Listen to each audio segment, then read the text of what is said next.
جی السلام علیکم۔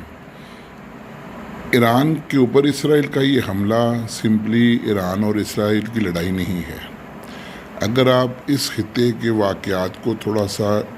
بغور دیکھیں تو آپ کو یہ آئیڈیا ہو جائے گا کہ پچھلے کچھ مہینوں میں جو اس خطے میں واقعات روح پذیر ہوئے ہیں اس سے سب کانٹیننٹ میں یا ساؤتھ ایشیا میں انڈین انٹرسٹ کا بالکل صفایا ہو گیا ہے۔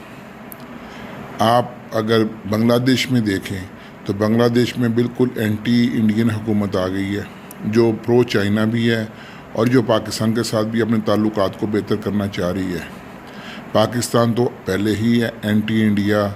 ایک پالیسی کے اوپر چل رہا ہے اور اب دونوں ملکوں کی ایک دشمنی کسی چھپی نہیں۔ سری لنکا میں مالدیپ میں اگر دیکھیں تو وہاں بھی میجر جو انٹرسٹ ہیں جو سٹیکس ہیں وہ اس وقت چائنا کے ہیں اور ان کے بہت سارے جو اسٹریٹجک ایسٹس ہیں وہ بھی چائنا کے پاس گروی رکھے گئے ہیں۔ پیچھے رہ گیا ایران اور افغانستان کے اندر بھی طالبان کے ساتھ چائنا کے تعلقات بہت بہتر ہو گئے ہیں اور وہ چائنا کا ان کے اوپر انفلوئنس بہت بڑھ گیا ایز کمپیئر ٹو انڈیا۔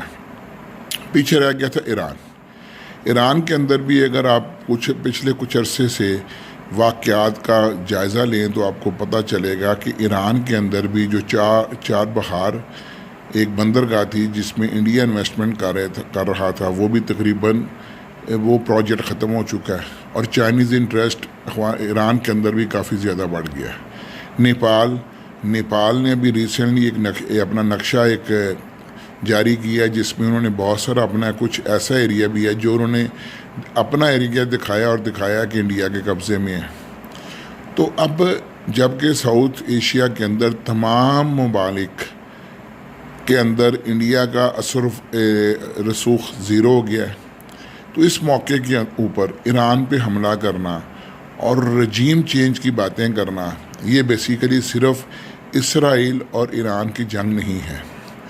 یہ ایک کوشش ہے کہ اس خطے کے اندر ایک ایسی کٹ پتلی حکومت لائی جائے جو بیسیکلی پہلے تو وہ جب پرو امریکہ ہوگی تو آبویسلی وہ اینٹی چائنا ہوگی، دوسرا بلوچستان کے بارڈر کے اوپر ایک اینٹی پاکستانی حکومت بھی آ جائے گی اور پاکستان میں بلوچستان میں جو آلریڈی گڑبڑ ہو رہی ہے اس کو بڑھایا جائے گا، اور سب سے امپورٹنٹ چیز کہ اس خطے کے اندر انڈیا کو ایک ایسی سپورٹیو گورنمنٹ دی جائے جو انڈیا کے ساتھ مل کے جو بھی